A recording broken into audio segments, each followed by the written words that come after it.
wide, terror-filled eyes as he took huge, gulping breaths. I pulled out Isaac. Oh my God, I pulled out Isaac. That was his hand, his body thrashing behind me. Gabe was still down there. I shoved Isaac off me and hurtled headfirst back into the freezing lake water. Within seconds, the darkness covered me again. I plunged down, trying to make my way back to the SUV. But my muscles were mush. None of my body worked right. Marshmallow arms, heavy legs, insides on fire. But I wouldn't stop until I found him. I pressed on, following the sound of the horn still coming from the vehicle. A few more seconds and I was there, feeling my way along the SUV, frantically searching for a door handle. But all I felt was slick metal. I tried to punch through one of the windows, but it didn't budge. I banged on it with both fists, but it was like it was made of plexiglass.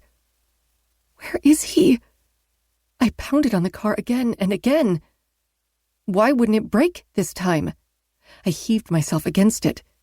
Still nothing. Uncontrollable shivering seized my body.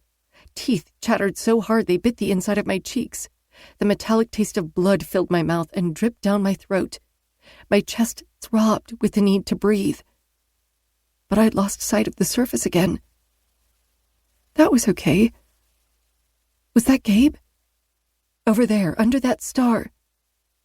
Oh, look. There were fireworks.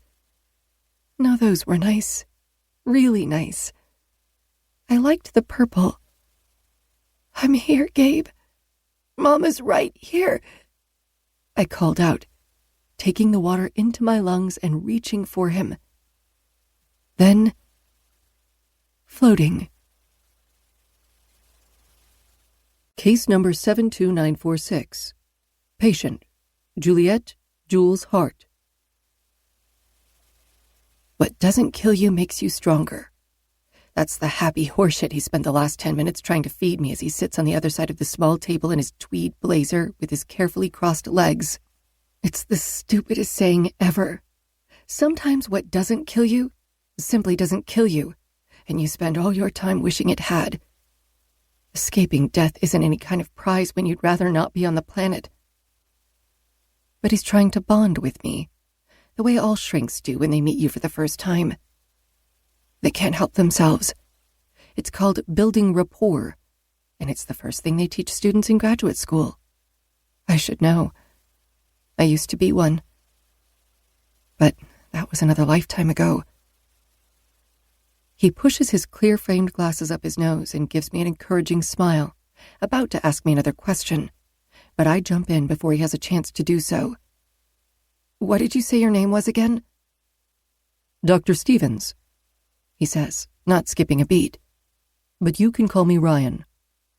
I hold myself back from shaking my head at him. What a rookie mistake. His attempt at connection and intimacy takes away the tiny power differential he had, and he needed the credibility of doctor in front of his name. A doctorate in forensic psychology trumps my master's degree in marriage and family therapy, but he just stepped himself down to my equal. That's not a position he wants to be in if he wants to get anywhere with me. But what can you expect? He's clearly fresh out of college. A try-hard, like Gabe and his friends used to say. I almost burst out laughing, because it's exactly what Gabe would say if he saw him sitting there in front of me right now. And I know exactly how he'd look when he said it, too. Giant blue eyes sparkling with mischief, and a lopsided grin. The image quickly flashes through me, leaving me shattered and on the edge of tears. Grief's like that. Months ago, I would have crumbled into tears, inconsolable, interview officially over. But time marches on, right? Another one of those stupid sayings I hate. At least Dr. Stevens, there's no way I'm calling him Ryan, is better than the psychiatrists on the locked unit at the State Security Hospital in Wilmer. Those doctors didn't even look at you while they rapid-fired their questions at you.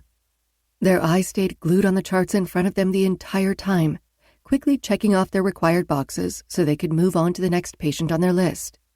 They only cared about whether you managed to smuggle in or create a weapon to hurt yourself or someone else with. At first I thought they were being a bit melodramatic about the whole thing.